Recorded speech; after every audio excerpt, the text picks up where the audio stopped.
अच्छा टॉपिक को पढ़ाएंगे। क्या पढ़ाएंगे वो देखिए, ठीक है। तो पढ़ाएंगे ये कि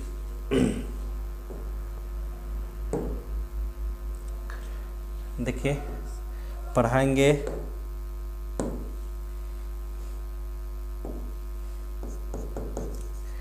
टाइम पीरियड क्या है, ठीक है। क्या पढ़ाएंगे? टाइम पीरियड क्या है, ठीक है। तो टाइम पीरियड क्या है ये बताएंगे। तो देखिए टाइम पीरियड का मतलब है कि आवर्त काल, ठीक है। क्या मतलब है इसका? हिंदी है आवर्त काल, ठीक है। इसका हिंदी क्या है? आवर्त काल, ठीक है। तो टाइम पीरियड का हिंदी है आवर्त काल, ठीक है।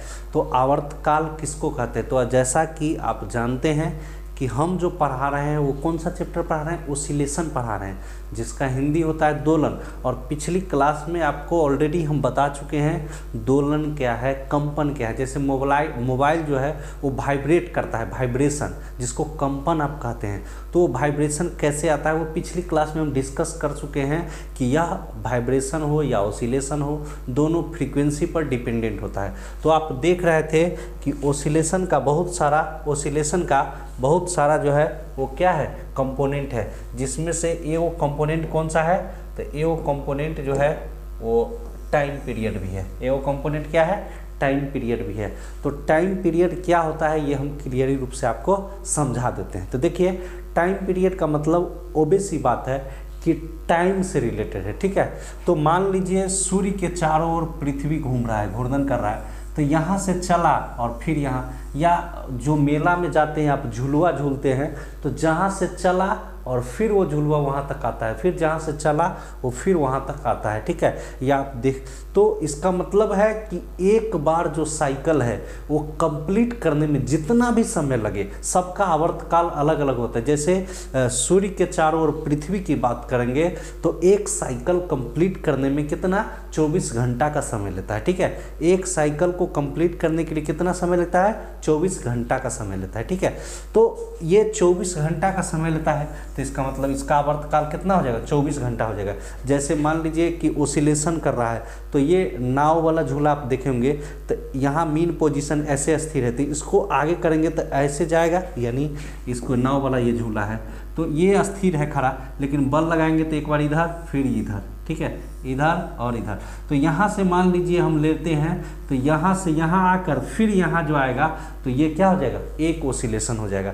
तो एक ओसिलेशन या वन कंप्लीट साइकिल को पूर्ण करने में जो समय लगता है उसी समय को क्या कहा जाता है? टाइम पीरियड कहा जाता है, ठीक है। तो उसी समय को क्या कहा जाता है? टाइम पीरियड कहा जाता है। देख रहे होंगे आप मेरे साथ पढ़ते रहिएगा, एक एक चीज़ को हम क्या करेंगे? क्लियर कर देंगे और अच्छा तरीका से हम समझा देंगे, ठीक है। तो इसका मतलब है कि टाइम पीरियड क्या है, ठीक है। तो टाइम पीरियड को हम डिफिनीशन लिख देंगे, ठीक है, कि टाइम पीरियड का डिफिनीशन क्या है, ठीक है। तो देखिए टाइम पीरियड का डिफिनीशन हम लिख देंगे। तो टाइम पीरियड का डिफिनीशन क्या होगा? तो देखिए लिखेंगे the time taken complete one cycle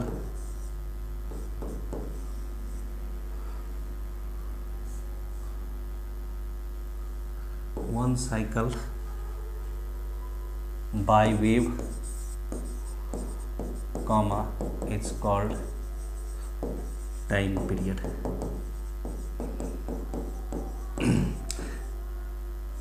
Hindi में कहें तो हिंदी में भी इसको लिख सकते हैं। हिंदी में क्या लिखेंगे कि वह समय अंतराल जो एक साइकिल को कंप्लीट करने में, पूर्ण करने में जो समय लगता है उसी को क्या कहा जाता है? टाइम पीरियड कहा जाता है, ठीक है। इसी को अगर डिफाइन करेंगे किस में? ओसिलेशन के टर्म में, तो वन ओसिलेशन कंप्लीट करने में जो टाइम लगता है उसी को क्या कहा जाता है? Time period. अगर दूसरे तरीका से कहना है तो आप ऐसे कह सकते हैं द टाइम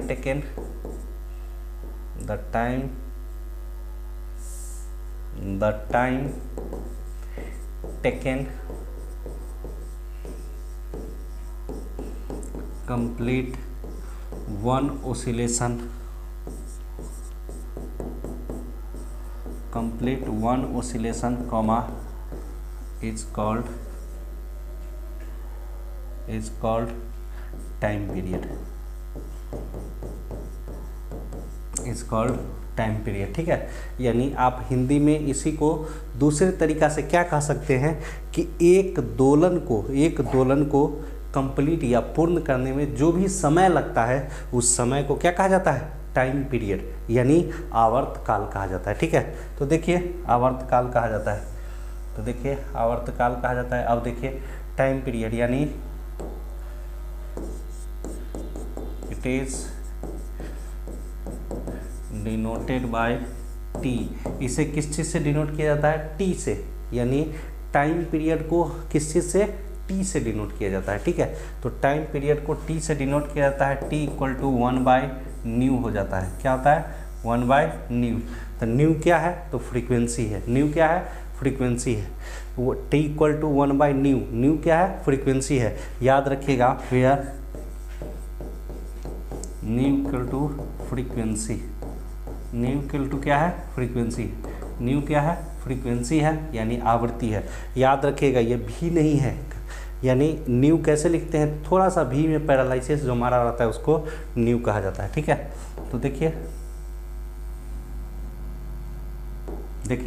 तो ये फ्रीक्वेंसी है। अब इसका टाइम पीरियड का यूनिट, किसका यूनिट पूछ रहा है, टाइम पीरियड का। तो यूनिट टाइम पीरियड, आप जानते हैं टाइम का मतलब समय है, तो समय का यूनिट या मात्रा क्या होता है, सेकेंड होगा, तो सेकेंड का एस लिख लीजिएगा। अब देखिए इसका डायमेंशन पूछेगा तो डायमेंशन लिख लेंगे, तो डायमेंशन क्या हो जाएगा, तो m0l और टाइम का t पावर 1 लिखे या न लिखे, इससे कोई फर्क नहीं पड़ता है। तो आप जान रहे थे कि ओसिलेशन का जो कंपोनेंट होता है उसमें मेन कंपोनेंट टाइम पीरियड है, क्योंकि आप जानते हैं periodic motion is a function of time period, यानी आवर्तकाल जो है वो उस पर डिपेंडेंट होता है। कौन, जो गति होती है, आवर्ती गति जो होती है वो डिपेंडेंट होती है, यानी निर्भर करती है। ठीक है, तो देखिए ये डायमेंशन था। अब देखिए नेक्स्ट टॉपिक क्या लिखते हैं। नेक्स्ट टॉपिक जो है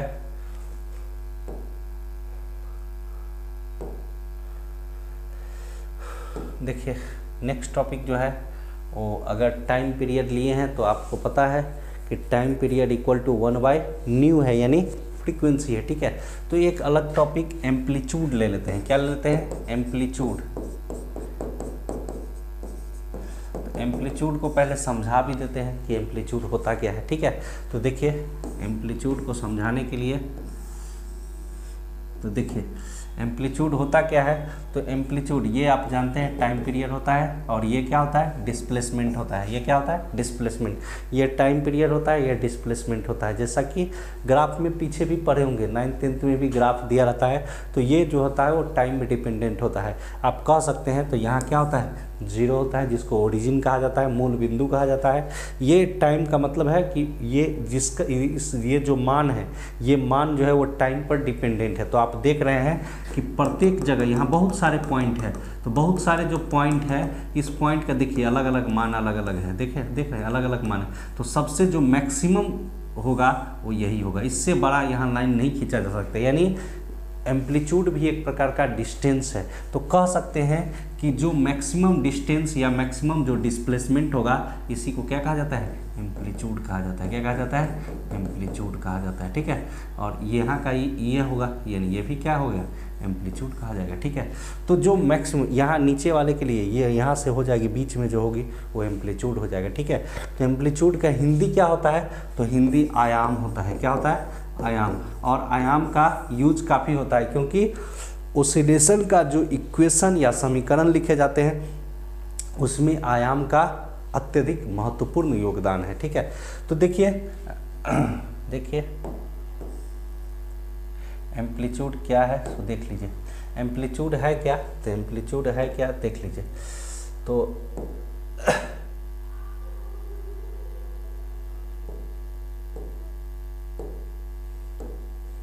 देखिए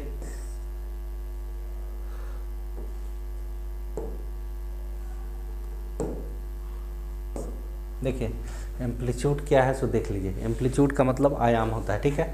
तो जो मैक्सिमम डिस्टेंस या डिस्प्लेसमेंट, ये जो मैक्सिमम डिस्टेंस या डिस्प्लेसमेंट ऑफ वेव होता है उसी को क्या कहा जाता है, एम्पलीट्यूड कहा जाता है। यानी लिख सकते हैं द मैक्सिमम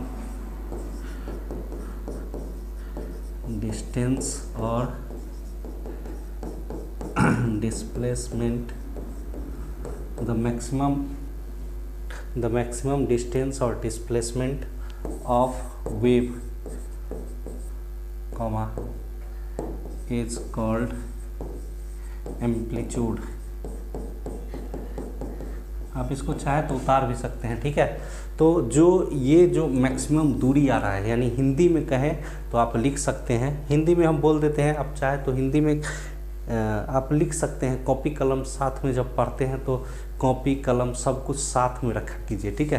तो देखिए द मैक्सिमम एम्पलीट्यूड का मतलब जो महत्तम या सबसे मैक्सिमम दूरी होती है या डिस्टेंस होती है या डिस्प्लेसमेंट होती है, ये दूरी ही कहा जाएगा। तो जो मैक्सिमम दूरी होगा ये वाला, ये जो मैक्सिमम दूरी होता है, ये मैक्सिमम दूरी को क्या कहा जाता है, एम्पलीट्यूड यानी आयाम। तो जो मैक्सिमम दूरी को हमेशा याद रखिएगा, दूरी मापा कहाँ जाता है तो इक्विलिब्रियम पोजीशन से, यानी साम्य स्थिति से। कहाँ से मापा जाता है, इक्विलिब्रियम पोजीशन यानी साम्य स्थिति से, ठीक है। तो साम्य स्थिति आप ऐसा भी जोड़ सकते हैं, displacement of wave from equilibrium position, ठीक है। तो साम्य स्थिति से जो मैक्सिमम दूरी होता है उसी दूरी को क्या कहा जाता है, आयाम कहा जाता है। जनरली एम्पलीट्यूड को ए से डिनोट किया जाता है, तो it is generally denoted by capital A, generally capital A से डिनोट करते हैं, ठीक है। तो कैसा लगा मेरा क्लास, बाकी फिर हम दूसरे दिन पढ़ाएंगे, ठीक है। तो जिसमें इसमें हिंदी भी बोल दिए हैं, इंग्लिश भी आप लिख सकते हैं, सारा कंसेप्ट आपका क्लियर हो जाएगा। धीरे धीरे क्लास की हम क्षमता बढ़ाएंगे, ठीक है, और हम लंबा क्लास करेंगे। पहले तो अभी देख ही रहे हैं कि आपको समझ में आ रहा है कि नहीं आ रहा है। अगर इसमें कुछ सुधार की ज़रूरत होगा तो बेशक कहिए, हम इसमें सुधार करेंगे। बाकी रह गया, हम ये फिगर इसलिए आपको सामने में बना के दिखाते हैं ताकि आपको अच्छी तरीके से समझ में। बाबू ये पढ़ने का समय है, पढ़ लीजिए अच्छा से आपको, क्योंकि बाकी सब कुछ मोबाइल चलाने के लिए